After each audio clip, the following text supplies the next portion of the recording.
Hi, I'm Pastor David with Declaration Church, and I have a question for you. If you want to have a nice, intimate, one-on-one conversation with somebody, where do you find it most appropriate to do that? Where's the best setting? Is it in a large venue with a lot of people around, a lot of background noise, a lot going on around you? Or is it better to be in a place where you and that other person are a little bit isolated, where you don't have to worry about the background noise? You don't have to worry about distractions and phones going off, emails coming in. Where do you find most effective for those intimate one-on-one conversations? I would argue that I've found in my own life that being isolated, just one-on-one with that particular individual, makes all the difference in the world when I want to have that intimate one-on-one conversation. And what we find is that in our faith walks, that's a very effective way to have a conversation with God as well. But we don't often take that time. In fact, most of the time, as far as I've seen, in our Christian walks, we spend most of our time engaging with God in crowds of people. And that's what was most common in Jesus' day as well. A lot of people would come and they'd hang around all together around Jesus. He would teach them and they would get something out of that and then they would disappear. We see that in Matthew chapter 14, and that's what I want to share with you today, is a little quick devotional from Matthew chapter 14, specifically verse 23.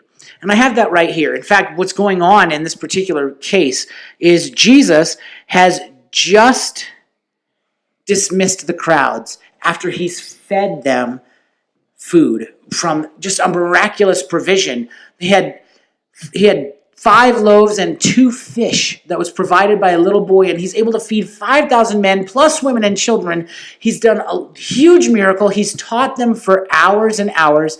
They've all gotten something out of it. He dismisses the crowds.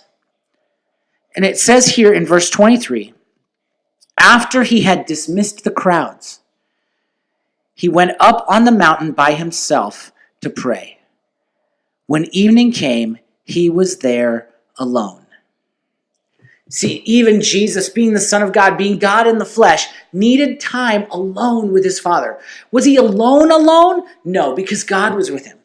But there wasn't anyone else there. There was no one to distract him. There was no one that was going to draw him away or draw his attention away from the Father.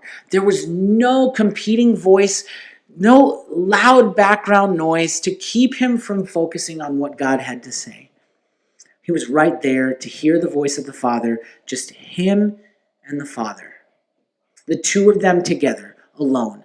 But in our own faith walks, like I said, most of us don't take the time in our daily lives to sit alone with God and just to sit and be silent, to be alone with God. We spend time in small groups. We spend time with friends. We spend time at church services or gatherings all together with large groups of people, all singing songs, all hearing a teaching, all hanging out, and then we go about our regular daily lives and our regular daily routine, never taking the time to sit and really listen to what God has to say. In fact, sometimes we're so busy, even in our personal devotional time, just trying to get through the readings that we're doing, trying to get through the scripture, trying to get through the lesson, trying to get through our prayer time and our prayer list, those list of people that need this or need that, or the things that you and I need, that we don't take the time to simply sit in silence and listen. What I found in my own life is if I actually take the time to sit and to listen and to just be in God's presence, just like when I take time just to be with my wife, when we can just sit, the two of us, when we can go for a walk, just the two of us, hold hands, and we don't have to say anything, but it can be one of the most impactful times for us as a couple. And it's the same with my relationship with God. When I take that time to sit and to just be with him, those are the most impactful times in my spiritual walk. And so I want to encourage you, take some time today to go and just be with God. Sit and be silent before him. Sit and experience God. without any distractions, without any background noise, eliminating all of the things that could draw your attention from Him. Even taking time to set aside your lists and your readings to listen and be with Him.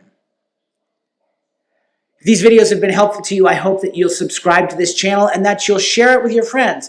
Like this video if it's beneficial to you, and make sure that you continue to check back to our channel as often as you can.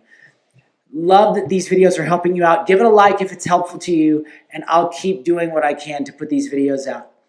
Until next time, I'm Pastor David, and I'm out.